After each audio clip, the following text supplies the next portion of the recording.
Hello and welcome back to Data News of the Week, the video where we put in all the news stories involving data of the week that we couldn't put into other videos. And I'll be perfectly honest with you, when I started this news segment every week, I thought there'd be a lot more upbeat stories, but week upon week upon week, I keep coming across real miserable stories that make me sad. And unfortunately, this week ain't much different.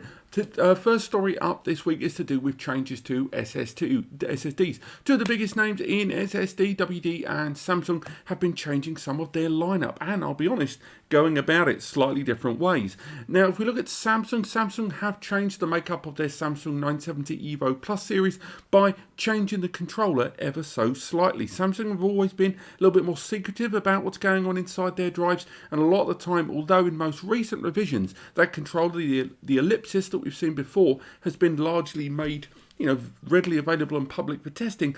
Latest revisions of that series have started having the SSD being described as in-house, and several websites have been sort of looking at these SSDs and bench testing them and have seen that there has been slight differences in the output, not too much there, and the spec sheets and indeed the model IDs of these SSDs have been updated, with Tom's Hardware among many other websites there running the test, comparing the spreadsheets and showing that just generally there is a very small differences there, and it's actually not too much of an upheaval. These changes should be expected. It's not the first time this has happened over the years, but of course in the case of now, when there's semiconductor shortages and the pandemic and more, it's becoming a little bit more mainstream for companies to do that. But at the other end of the spectrum, you've got WD and the changes they've made to their more affordable NVMe, the SN550, where that kind of budget class PCIe Gen 3x4 SSD has had changes made to the NAND flash, and not for the better, generally leading to being oversaturated and slowing down the performance noticeably. Now, most day-to-day kind of sporadic users aren't really going to notice the difference there. But if you're a video editor, a high-res, massive quality photo editor there, or you're using tiered storage in your NAS and you're taking advantage of SN550s in their most recent revision, you are going to notice a difference there of sustained performance. And on top of this, WD have been compelled to actually issue a statement on this, saying they made these changes in June 21, and they did update some data sheets, but to be perfectly honest, they didn't do it especially loudly. There was already all of these public reviews out there for their drive in its previous revision, and although they have updated the data sheet, this came about in June 2021, and not a lot of people heard about it. And once again, this isn't the first time that WD has been kind of brought into very sharp focus about them making changes to their lineup and not exactly being being particularly loud in how they tell people about these changes. Next up, it wouldn't be Data News of the Week without a big old data breach, would it? And this time it's 38 million people, so not too many, eh? Microsoft data's breach regarding the Microsoft Power Portal application. It's the development tool that a lot of small and medium and big businesses utilise to create their apps. Has been kind of massively highlighted that there is kind of a vulnerability built into the architecture of this platform. Around 1,000 apps have been targeted, have been highlighted, I should say, for this vulnerability in everything from names to security numbers, addresses, vaccination status, and more. This information is in a position where it could be made accessible. And again, this is big companies like Ford, National Airlines, American Airlines, indeed, schools and more. Now, this was highlighted to Microsoft by UpGuard that it was feasibly possible to get access to this data if security settings were not set in a certain way. And Microsoft have been, drawn into comment by this by saying this isn't a vulnerability by their measure, and indeed this is part of the architecture of the platform. They do make constant efforts to highlight to their end users and the people creating these to make sure these things are secure as possible, with constant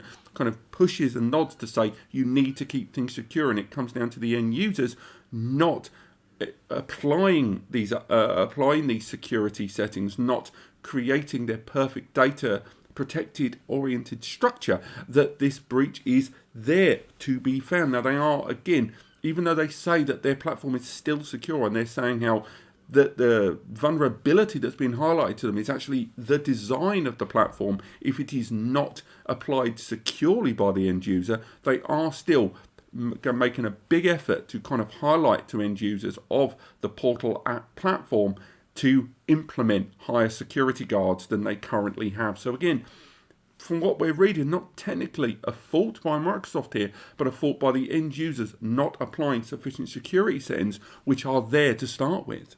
Next, another absolute doozy of a breach here, and this involves Realtek this time, and I know a number of you just heard the word Realtek and went, wait, what? Because a lot of us have devices that have Realtek components in a number of forms, not just network attached storage, but our routers from ISPs, even mobile devices have them. Now, disregard a DOS, denial of service attack, being applied that basically exploits a security flaw where bombardment to the device that features the RTL819XD module, little component there, can be DOS to a point where control can be forced in or just force crashing and closure of the device. Now, right now, I know of no mainstream devices that I've talked about here on the channel from network attached storage that actually feature this Realtek module. But I will say Netgear, Belkin, Buffalo, Edimac, Zixel, over 65 brands have had their devices feature this component, and the majority of them have been rushing out an update very quickly, pioneered by Realtek themselves, to close this. But again, a lot of the devices we're talking about are incredibly mainstream, redundant, consumer, quiet, small devices that no one updates. These are devices that should have forced auto updates on them, in my opinion. And right now, if you do feature a Realtek device in your home or business environment, get that firmware updated to the latest. It's almost, there's a high possibility you're not going to be utilizing this particular Realtek module. You're going to be using like the RTD1296 or something later, but still nonetheless, get on those firmware updates, because there is absolutely no guarantees that this is only related to that module, and it could so easily be something that's more widespread in the architecture of that platform. So get on your updates. And finally, WD again with the WD SMR thing that's been going on, which feels like years and years and years.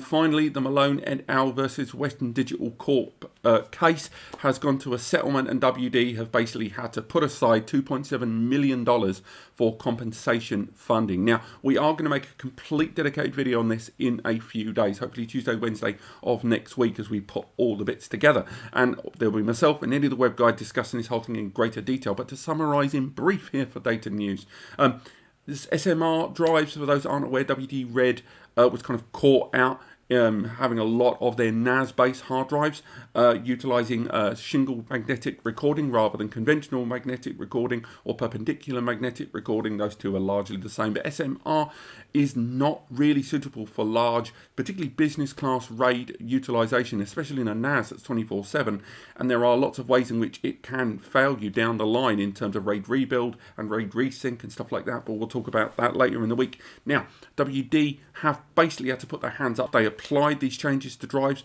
without sufficient disclosure to end users, and basically a lot of people bought drives thinking they were something else. So with this, the settlement has come down to, if you did purchase 2 or 3 TB drives, you are able to get a $4 refund on those drives. And again, it does scale. It's not black and white to that based on the number of drives you've purchased, the age of the drives. There's lots of different variables. I've linked to all of these articles in the description as always. It does scale in a number of ways up to different values. And again, if you purchase the 4 or the 6 TB drives, it's starting at $7 per drive, and again based on the number of drives, and there's lots of other variables. Do check the links.